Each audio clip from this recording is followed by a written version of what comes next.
They were meant to be holy shepherds, guiding souls toward salvation. But behind the gilded doors of the Vatican, some popes turned Christianity's holiest seat into a playground of vice, murder, and scandal. So shocking, it nearly shattered the Church from within. Step into the shadows of forbidden history, where power, greed, and depravity ruled the men who claimed to speak for God. These are the stories the Vatican hopes you'll never discover. Tales of popes who murdered rivals, auctioned off salvation, and plunged Europe into chaos for their own gain. It all begins in 897 AD, with Pope Stephen VI and the nightmarish Cadaver Synod. Imagine a pope so consumed by hatred, he dragged his predecessor's rotting corpse from the grave, dressed it in papal robes, and put it on trial in front of a horrified court. The dead Pope Formosus was found guilty, stripped, mutilated, and hurled into the Tiber. Rome erupted in fury. Stephen was seized by a mob and strangled in his cell, but the message was clear. Not even death could protect you from the wrath of a corrupt pope. This macabre spectacle set the tone for centuries of Vatican madness.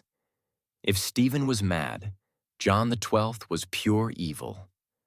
Crowned at just 18, he transformed the Vatican into a den of sin gambling with church gold at the altar, hosting pagan sacrifices, and turning sacred halls into brothels. His lovers included his own niece, his father's mistress, and any woman who caught his eye. John XII's reign was so depraved that even hardened Roman nobles were appalled. He met his end as scandalously as he lived, allegedly murdered by a jealous husband who caught him in bed with his wife. The church was shaken, but the darkness was only just beginning. The Borgia dynasty took corruption to a new level. Rodrigo Borgia, who bought the papacy as Alexander VI, turned the Vatican into a criminal empire. His children, Cesare and Lucrezia, became infamous for poisonings, assassinations, and manipulation. Alexander's banquet of chestnuts was a legendary Vatican orgy with naked courtesans crawling for chestnuts while cardinals watched.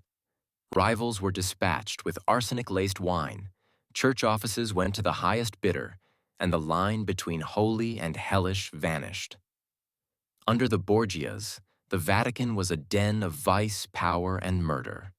Then there was Benedict IX, who became pope at just 12 years old, installed by family bribes. His reign was a nightmare of rape, murder, and debauchery that shocked even the medieval world. But Benedict's most infamous act was selling the papacy itself, auctioning off the throne of St. Peter to his godfather for a fortune, only to try to buy it back twice.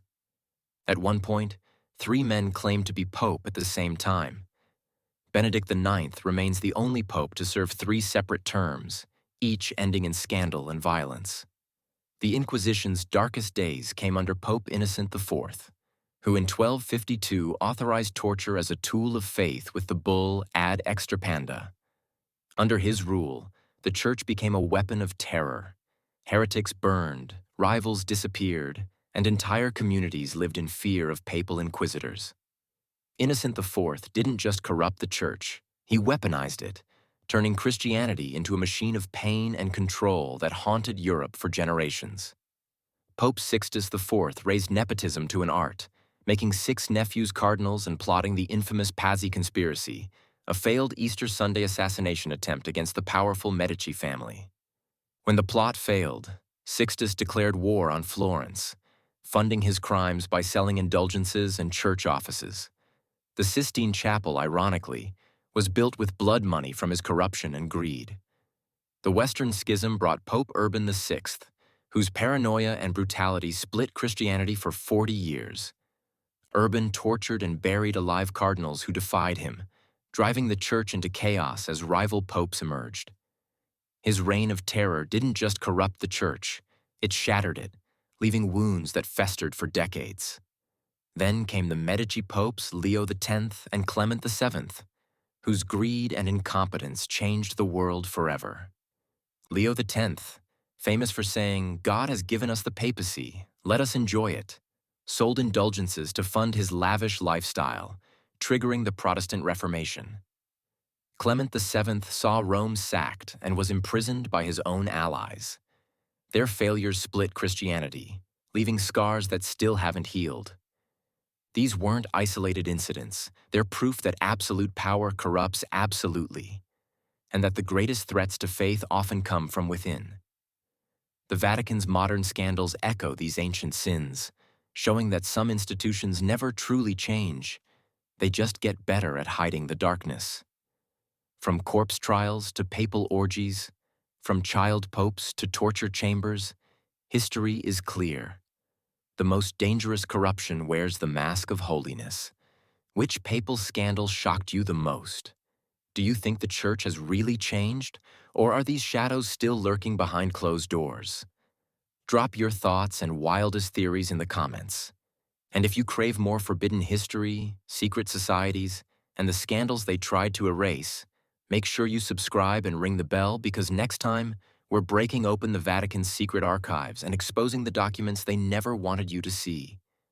Stay curious, stay skeptical, and never stop searching for the truths hidden in the shadows.